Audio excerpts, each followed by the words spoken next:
And I told him it's the best job that he'll ever had, representing the people of the state of Minnesota in the United States Senate.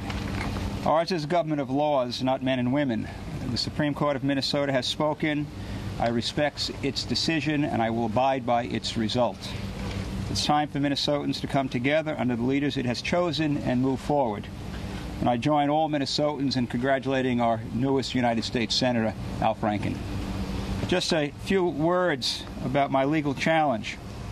Sure, I wanted to win, not just for myself, but for my wonderful supporters who have worked so hard. So many have worked so hard and prayed so hard and put so much into this effort, and for the important values that I've always fought for. I also thought it was important to stand up for enfranchising thousands of Minnesotans whose votes weren't counted like others were. After all, issues and politicians come and go, but voting is fundamental. It is the essence of democracy that I knew we needed to do everything we could to get it right. I am forever grateful and humbled by the people of Minnesota who have given me the honor to represent them, and even more grateful for the wisdom, the courage, the patience, and understanding over these past several months.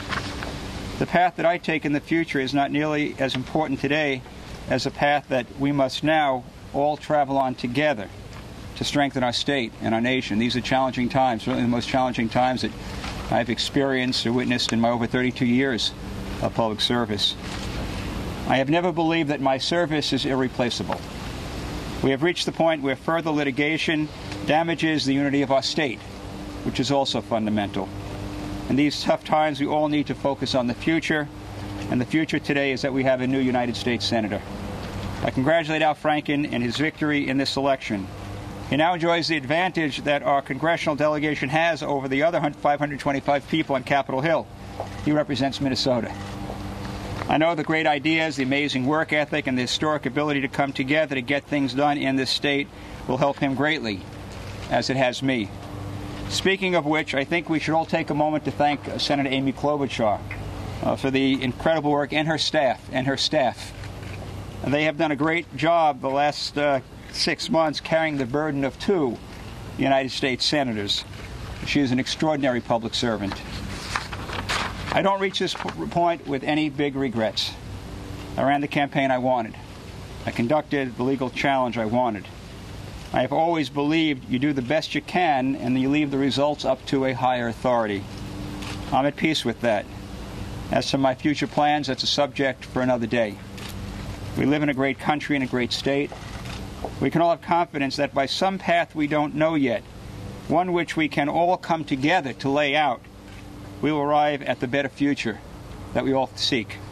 Thank you. May God bless Minnesota. May God continue to bless the United States of America. Senator, so this obviously means we're ruling out any more appeals. This is done. I have congratulated Al Franken. The election of November, that was a long time ago, 2008, is over.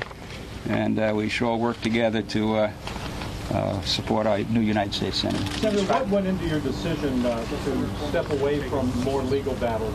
Was it money? Was it the anguish, the stress of it? What was it exactly that you considered before making this decision? We've just been through a long process. I wanted a chance to raise the issues that we thought had to be raised, to enfranchise a lot of folks whose votes haven't been counted. We had a chance to do that. And we went to the highest court in this state.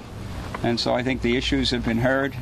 Even the equal protection argument, this is the first court that fully considered. They considered and they rejected our argument. And at this point in time, it's always been a balance. We've talked about that before. Ensuring that voters have their votes counted, and at the same time understanding the challenge that Minnesota faces by just having one United States Senator. And so as you kind of weigh out that balance, we've reached a point where it's now time to come together, to put past behind us, to move forward, and that's the point that I'm at. Do you still think there are votes uncounted that would have elected you? From the very beginning, if I didn't believe that, we wouldn't have processed the appeal. But the bottom line is that's history. I'm not looking back. I'm not questioning what's counted, what's not counted. The Supreme Court of Minnesota has decided. As I began, we are a nation of laws, not men and women, and the court has spoken. And as a result, I think it's time to look forward and not look back. Prescriptively, Senator, anything that you think the states do different with regards to the election so that this does not happen in the future? Oh, I think we've learned a lot about the nature of the absentee ballot process that we never looked at before because it had never been this close. I anticipate, and I would certainly be part of the discussion to make sure that we have a more uniform process in how ballots are counted. So I think we've learned. You learn from mistakes. You learn from your challenges, and so this has been unheralded, unprecedented. And Minnesotans are good at learning and fixing and then moving forward. Can you describe your conversation with Mr. Franken? One, very, very, positive, and I told him it's the best job you'll ever have. I've had some good jobs in my 30. He said it couldn't have been any closer. He understands. He says he knows what he and his family have gone through, and he can imagine what me and my family have gone through. So it was a very personal discussion, very positive discussion. And as I said, I called to congratulate him, wished him the best, and he responded in kind. Now that it's clear that you won't win this race, are you considering running for governor? I'm considering whether I can do a better job of catching fish in the next couple of days than I did this weekend. By the way, I did a lot of fishing and very little catching.